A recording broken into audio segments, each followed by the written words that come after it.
Hello guys! Welcome sa Tupa Shop for today's video, no? So, papakita ko lang, meron tayong mga bagong dating na tupa pellets, no? So, ngayon lang uli ako nakapag-vlog at mga naging talagang busy kami itong mga nakaraang araw at medyo maraming tao sa shop.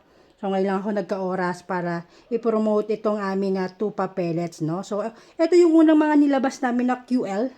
So, kung sino yung mga nakakuha dati ng mga QL first batch po namin ng pellets, same quality ito ng tupa, no? So, si tupa, meron tayong apat na klaseng dumating ngayong batch, no? So, meron tayong, ito is 22, ito is 18 grain.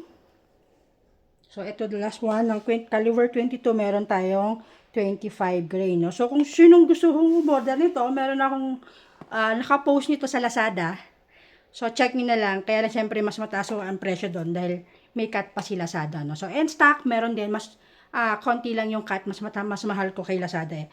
So, end stock and Lazada, pwede nyo makita tong mga tupa pellets, no? So, kung sinong gusto rin mag-order through Facebook, sa FB page nyo na lang po kami i-message, no? Tupa Airsoft and Tactical Shop. Ipopost ko na lang po dyan kung saan nyo kami pwedeng i-message kung gusto nyo po umorder nitong tupa pellets natin, no?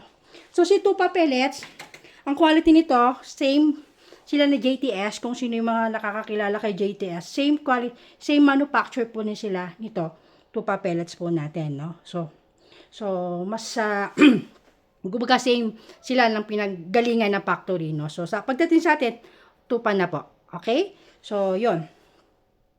Tupa pellets po, available. Yan ang mga stocks natin sa likod. Kung sinong gustong mag-order, message nyo lang po kami, no? So, yun lang po.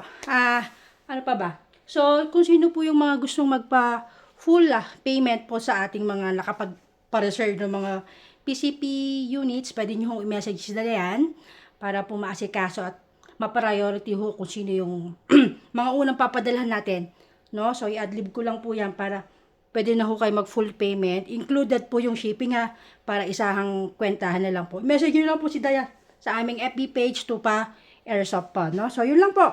Maraming salamat. Abangan nyo yung aking next vlog sa mga PCP units naman po. Maraming salamat!